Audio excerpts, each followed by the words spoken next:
स्वागत है आपके अपने YouTube channel Sandeep physics classes में। तो चलिए आज की क्लास में पढ़ेंगे गॉस के प्रमेय की सहायता से भी किसी बिंदु आवेश के कारण किसी बिंदु पर विद्युतीय क्षेत्र का व्यंजक प्राप्त किया जा सकता है। किस प्रमेय की सहायता से? गॉस प्रमेय। गॉस प्रमेय कहता क्या है? तो गॉस प्रमेय बराबर फॉर्मूला होता है phi is equal to q upon epsilon not. ये हमारा गॉस थ्योरम है ना। गॉस प्रमेय को हम लोग फाई से सूचित करते हैं, फाई बराबर q अपॉन एप्सिलॉन नॉट। क्या कहता है? इसको हम लोग डिफिनेशन पूछेगा तो बोल सकते हैं किसी बंद पृष्ठ के अंदर विद्युतीय फ्लक्स का मान। तो इस बंद पृष्ठ के अंदर विद्युतीय फ्लक्स का जो मान होता है आवेशों के बीजगणितीय योग और माध्यम के विद्युतशीलता के अनुपात के क्या होता है? बराबर होता है। किसी बंद पृष्ठ के अंदर देखिए गॉस का जो प्रमेय होता है वो बंद पृष्ठ के अंदर ही लागू होता है। बंद पृष्ठ के अंदर ही गॉस का प्रमेय लागू होता है। तो किसी बंद पृष्ठ के अंदर आवेशों का बीजगणितीय योग और माध्यम के विद्युतशीलता के अनुपात, अनुपात का मतलब बटा के बराबर होता है।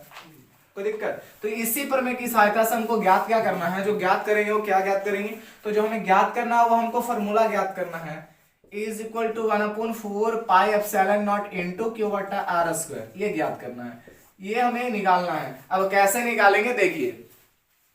तो सबसे पहले उस प्रमेय की सहायता से देखिए, तो हम लोग गॉस प्रमेय सबसे पहले लिखेंगे गॉस प्रमेय की सहायता से फॉर्मूला हमें पता होना चाहिए phi is equal to q upon epsilon naught होता है। phi का एक और फॉर्मूला देखेंगे सबसे पहले, देखिएगा। तो phi बराबर एक और फॉर्मूला हम लोग देखेंगे, ध्यान दीजिएगा कैसे हम इसे सॉल्व करते हैं। तो phi बराबर फॉर्मूला जो है आपका q बटे क्या आएगा? Epsilon not. तो इसी प्रमेय की सहायता से, गॉस प्रमेय की सहायता से हमें क्या करना है? q बटे एप्सिलॉन नॉट की सहायता से ज्ञात करना है is equal to 1/4 pi epsilon naught और q बटे r स्क्वायर। देखिए फाई का एक और फॉर्मूला हम लोग जानते हैं, जैसे देखिए फाई का फॉर्मूला एक और होता है फाई बराबर एडीएस कॉस थीटा।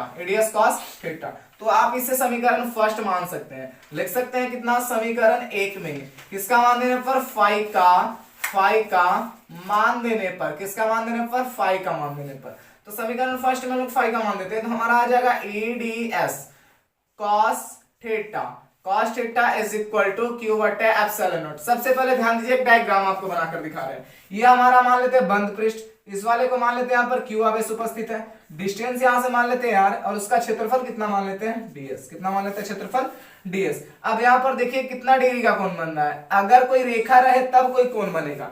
एक रेखा है, मान लेते हैं कुछ ऐसा रेखा आपको दे दे, यहाँ पर बोलेगा कितना डिग्री का कोण बन रहा है। जब तक कोई अनदर रेखा ना आए तब तक आप बता सकते हैं कि कोई कोण बन रहा होगा? नहीं।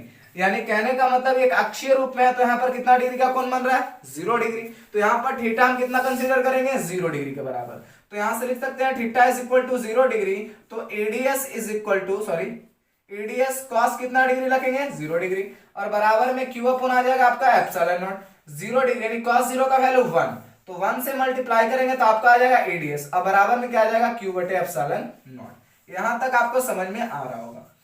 डीएस हम जो माने हैं वो हमारा क्या माने हैं? डीएस हम माने इसका क्षेत्रफल, ये बंद पृष्ठ का क्षेत्रफल, और गोला का पृष्ठीय क्षेत्रफल बराबर फॉर्मूला होता है 4 पाई r स्क्वायर। होता है नहीं होता है? तो क्या होगा? E is equal to DS का वैल्यू हमने क्या माना? देखिए पृष्ठीय क्षेत्रफल, क्या किसका पृष्ठीय क्षेत्रफल? गोला का पृष्ठीय क्षेत्रफल। गोला का पृष्ठीय